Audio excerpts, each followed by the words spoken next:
Topic sentences are used to start the paragraphs in the body of a multi-paragraph essay. What you try to do in a topic sentence is to make a clear point, just like you would in a thesis statement.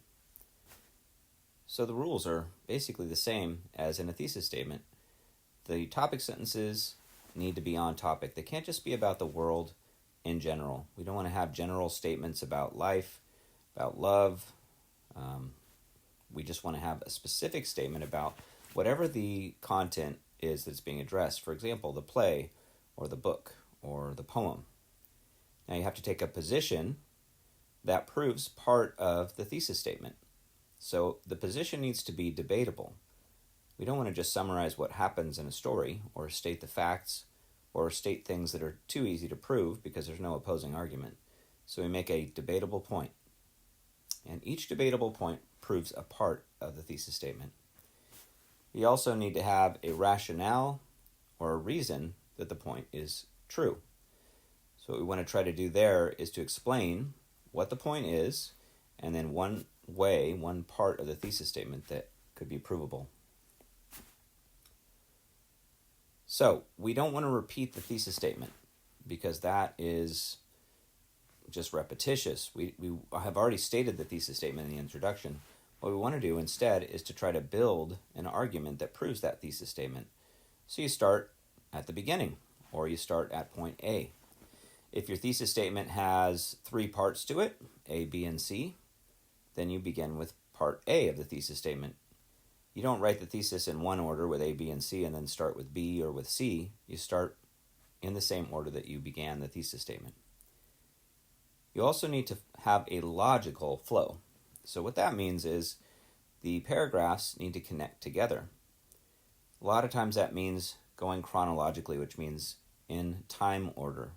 So you start at the beginning of a character's life, not at the end, especially if you're trying to prove that a character changes. You don't want to jump to the end of the book and show the change first. You show where he started or she started and then where that person ended up. You can also go by importance. It doesn't necessarily have to always go chronologically. Sometimes you have arguments or you have main points that you're trying to make, and they're throughout the whole book. But within the paragraph, we want to still try to go chronologically or have some kind of sense to the order. One thing that we can try to do is think about how each paragraph relates to the other ones. And then we use transition words to make connections between the paragraphs so that we don't just have them as separate ideas, but we have them as connecting ideas.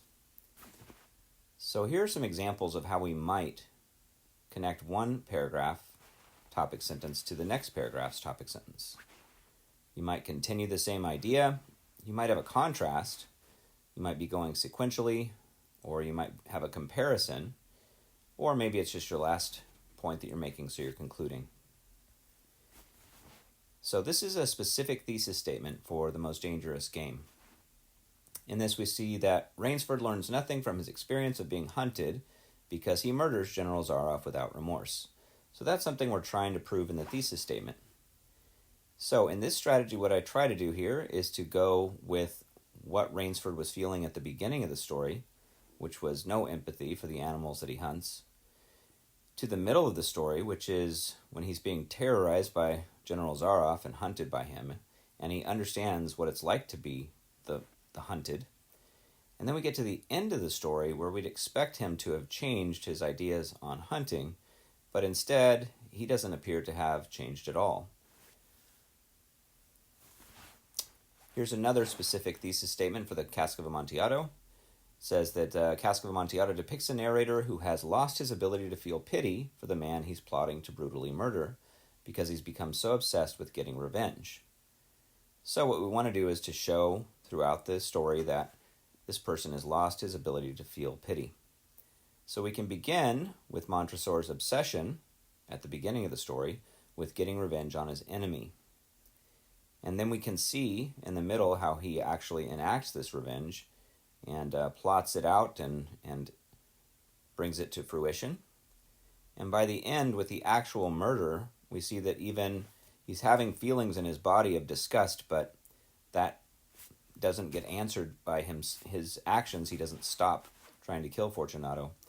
And that indicates that he hasn't been able to see his humanity and he's ignored the feelings of Fortunato and has no empathy for him. So that's how we prove our point. We go from the beginning to the middle to the end, and there's a logical sequence of events. Now, these sentences would be used at the beginning of each paragraph, but we'd also have to support them with evidence later on. But this is the beginning point for a body paragraph, the topic sentence.